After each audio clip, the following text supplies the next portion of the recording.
At kung naghahanap ka naman ng classic scooter na mayroong modern design, highly recommended itong kanilang Kymco Like 150i ABS. Gaano nga ba kaganda ang classic scooter na ito? Yan ang ating aalamin ngayon. Tara!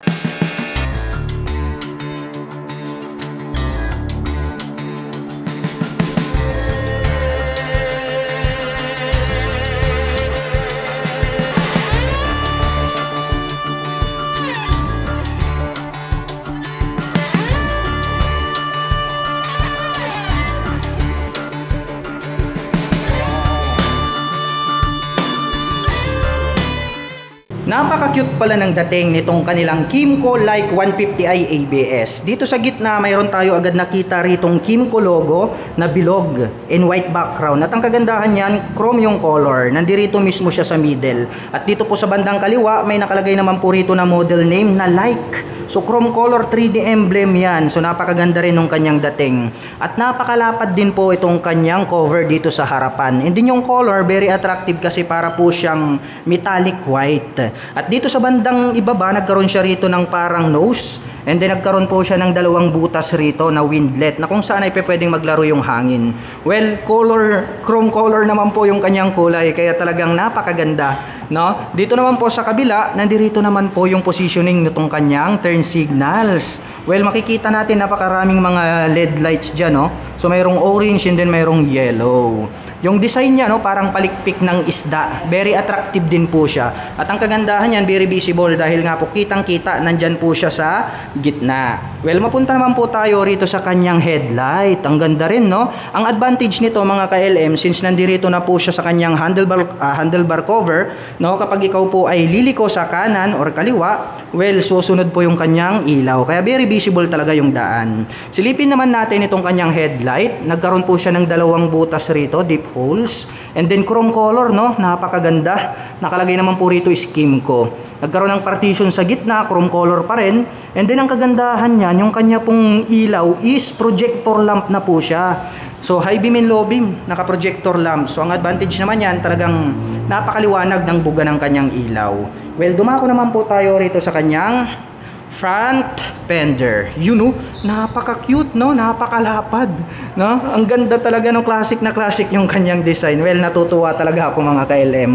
And then pagdating naman po rito sa kanyang stock na front suspension, ito po ay equipped with traditional telescopic forks. Silver naman po yung kanyang color. Mayroon naman pong added reflector lights dito sa gitna. And then ito naman pong kanyang mags, black naman po yung kanyang color. Pero dito po sa gilid, nagkaroon po ulit dito ng chrome color. So talagang napakaganda rin, no? Pagdating naman po sa mga sukat ng gulong, ito po ay mayroong 110 by 70-12. So napakakapal na rin po nitong kanyang stock tires.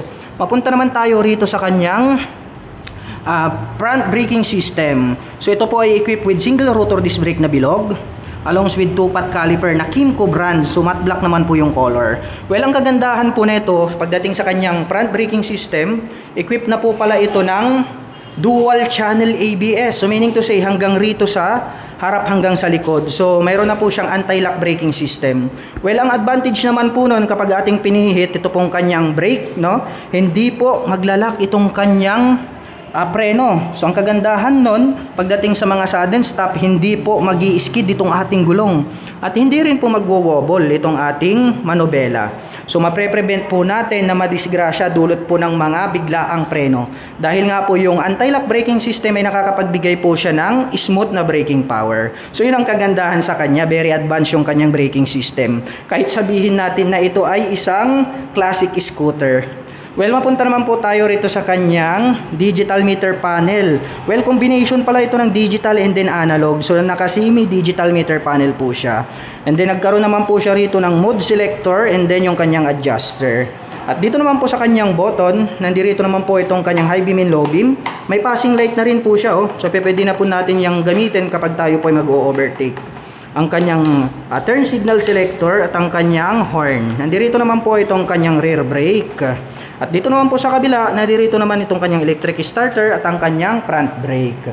Nagkaroon naman po ng two-tone color combination dito po sa kanyang cover, sa kanyang display. Dahil nagkaroon po siya rito ang silver and then metallic white. Well, dumako naman tayo rito sa kanyang ignition. Ayan, oh, ang ganda na rin, no? Ang kagandahan nito is advanced na rin po siya kasi included na rin po rito yung kanyang seat opener. So yun ang kagandahan sa kanya dahil nga po all-in-one na rin po siya. Dito na rin po nagkaroon siya rito ng lock, so pwede na po nating i-lock rito gamit yung ating ignition. So all-in-one, no? Mayroon na po siyang lock and then seat opener. So yun ang kagandahan niya. Well, dito naman po sa kanyang pocket, may nakikita tayo rito na napakalaking pocket. Nakalagay po rito is 150i, which is yung kanyang cubic centimeter engine displacement. And then nakalagay po rito is ABS. Ayan, no? So anti-lock braking system. Dito naman po sa upper part, nandito naman po itong kanyang push button. So silver color naman po siya, no? Classic na classic yung dating. So subukan po nating i-push. Ayan, so nagbukas siya. So dito pwede po tayong maglagay rito ng mga gloves, no? Or di kaya mga coins. So mobile phones pwede rin. So spacious naman po itong kanyang glove box rito sa harap. And then dito naman po sa bandang ibaba, nandito naman po itong kanyang fuel door. Nandito yung fuel tip. Ang positioning po is nandito sa gitna itong kanyang fuel tank. Well, ang kagandahan niyan, no, kapag kayo po ay magpapagas, hindi mo na kailangan bumaba mula sa pagkakaupo. Dahil nandito na sa gitna, more accessible, no, less hassle-free na rin kapag ikay magpapagas. Yun, no, napakaganda rin. Chrome color naman po yung kanyang fuel tip. At ito po ay mayroong fuel tank capacity na 7 liters, no? Napakadami na rin, no? Talagang malayo na rin yung inyong mapupuntahan dahil nga po spacious din po yung kanyang fuel tank capacity. Nagkaroon naman po siya rito ng two-tone color combination, metallic white, and then ito pong kanyang footboard, napakaganda rin ng design dahil nagkaroon po siya ng footrest extension. So subukan naman nating sakyan. Yun, oh, very spacious itong kanyang footboard. At ang kagandahan niyan pagdating sa mga long ride situation, pwede po tayong mag-cruising style dahil nga po meron po siyang footrest extension. Well, nakakatuwa itong classic scooter na to, no? Modern na modern yung kanyang pagkakadesenyo. Sa gitna naman, then dito naman po yung kanyang battery. Diyan po yung kanyang location. Well, baba muna tayo. At tong lining niya mga KLM, chrome color. Ayan o, premium na premium yung kanyang dating. So talagang nandito yung lining niya magmula rito sa dulo. And then pagdating naman po rito sa ibaba, nandito naman itong kanyang side stand. At ito po ay equipped na rin ng side stand engine cut-off switch. Pagdating po sa mga, halimbawa po kapag naka-engage po itong kanyang side stand, ay hindi na po mag-ooperate or magte-turn on itong ating scooter. So maiiwasan na rin po nating madisgrasya dulot po ng side stand. And then, nandito naman po sa gitna itong kanyang center stand. At mapunta naman po tayo rito sa kanyang engine cover. Well, silver naman po yung kanyang color. At nagkaroon naman po siya rito ng chrome color at nakalagay naman po rito yung Kymco na brand name which is naka-intact naman siya. At nakalagay po siya rito sa bilog. So, napakaganda rin po niyan. At nandito naman po itong kanyang airbox. Ayan, matte black naman po yung kanyang color. At dito naman po sa kanyang side cover, ayun, napaka-brusco, no? Talagang classic na classic yung kanyang dating. At the same time, yung color niya talagang bumagay, metallic white. At may nakalagay naman po rito na like. Ito po yung kanyang model name which is naka-emboss to na 3D emblem.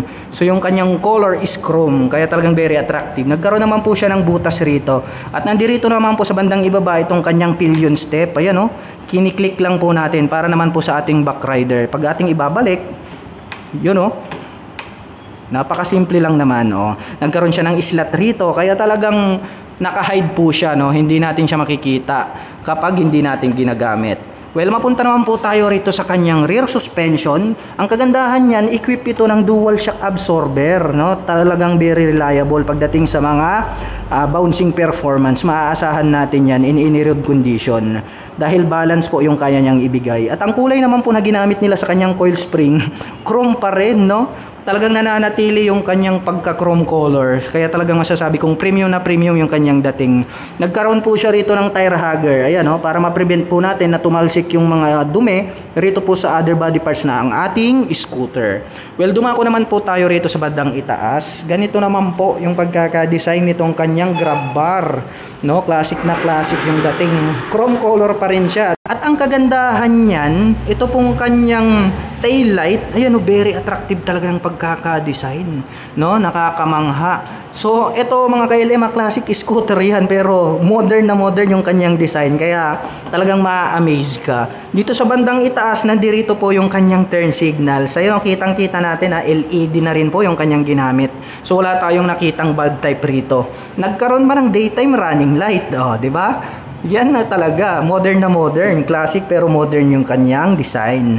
At LED na rin po itong kanyang main tail light. Nagkaroon ulit dito ng chrome color, hanggang rito sa ibaba, talagang premium na premium yung kanyang datingan. At dito naman po sa kanyang rear fender, nandirito naman po yung positioning nitong kanyang plate holder.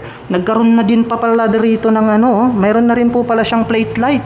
Kaya pala may naka-emboss na part dito. No? Dito naman po sa bandang ibaba, may additional po rito na light reflectors para more visible pagdating ng gabi. Well, dumako naman po tayo rito sa kanyang rear braking system. So, equip pa rin ito mga ka-LM ng single rotor disc brake along with 2-pot caliper na Kymco brand. Matte black color naman yung kanyang color mga ka-LM.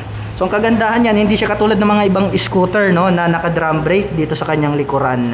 At ang sukat naman po ng gulong rito sa likod, silipin natin dahil talagang napakalapad din. Mayroon po itong 130/70-12, talagang malapad, Mapunta naman po tayo rito sa kanyang stock pipe. Well, buksan natin dahil nakabalot pa ito, special na special, tayo pa yung nagbukas. Yun, classic na classic din talaga yung kanyang dating mga ka-LM. Dahil nga po, nagkaroon pa po siya rito ng butas na mahaba, and then matte black yung color. Bagay na bagay sa kanyang pagka-classic scooter dahil classic din po yung kanyang stock pipe. At nandirito naman po itong kanyang fan cover. So ang atin pong Kymco Like 150i ABS ay equipped po ng air-cooled pagdating po sa kanyang cooling system. Well, dumako naman po tayo rito sa kanyang upuan. Yun, napakalapad, And then, yung stitches, premium talaga. And then, yung pagkakatahi, ayan, more durable talaga siya. And then, subukan naman po nating buksan itong kanyang underseat compartment. Gaya ng sabi ko kanina, all-in-one. So, dito na po natin siya bubuksan. Yun, nag-click na po siya. Taas lang po natin. Napakaluwag din itong kanyang underseat compartment, mga ka-LM. Kasyang-kasya rito ang isang full face helmet, kahit anong size, for sure. And then, syempre, pag marami, kung halimbawa naman po na mahilig po kayong mag-long rides, o di kaya mag-outing, pwedeng-pwede dahil napakadami nyo na pong mga important belongings na pwedeng mailagay rito po sa loob nitong kanyang underseat compartment. Well, may napansin lang ako, may naka-emboss na part dito. Mayroon na rin po pala siyang integrated na USB charging port. So, ang kagandahan naman yan kapag tayo po ay maglo-long rides, syempre, hindi na po kayo magwo-worry pag nalobat ang inyong mobile phones. Dahil pwede na rin po tayong mag-recharge gamit po itong ating scooter. So, yun po yung advantage dahil meron na po siyang USB charging port. Napakalambot nitong kanyang upuan. Very comfortable talaga siyang sakyan. At ang atin pong Kymco Like 150i ABS ay meron pong 770mm na seat height. Ngayon naman ay susubukan nating sakyan para malaman natin kung gaano nga ba ito kataas. By the way, my height is just around 5'6". Kitang-kita naman, lapat na lapat yung ating mga paa dito sa ground. At masasabi ko na very comfortable ito para sa mga 5 flat and above. At pagdating naman po sa kanyang engine specifications, ang atin pong Kymco Like ABS ay mayroon pong 150 cubic centimeter engine displacement. Naka 4-stroke, 4-valve single cylinder. At nakakapag-provide naman po ito ng maximum horsepower na 9.9 kW at 9,000 RPM. Habang nakakapag-provide naman po ito ng maximum torque na 12.5 Nm at 6,500 RPM. At may bigat naman po itong 115 kg. At ang presyo po ng ating Kymco Like 150i ABS ay nagkakahalaga po ng 134,000 pesos. At kung balak mo naman pong kumuha ng hulugan ay kailangan mo lang pong mag-down payment ng 20,100 pesos. At pagdating naman po sa kanyang monthly installment, ito po ay mayroong 6,209 pesos sa loob ng 3 taon. At mayroon na din po itong previous na windscreen. At para naman sa mga kababayan natin na nakapanood ng video na ito at interesadong maglabas ng kanilang Kymco Like 150i ABS, ay maaari niyo po silang bisitahin dito po sa Kymco Dagupan, Pangasinan. At ito po ang kanilang contact number na maaari niyong tawagan para po sa lahat ng inyong mga inquiries. At para naman po sa mga kababayan natin na nais magpunta rito, ang kanila pong operation time is starting 8 AM until 5 PM from Monday to Saturday.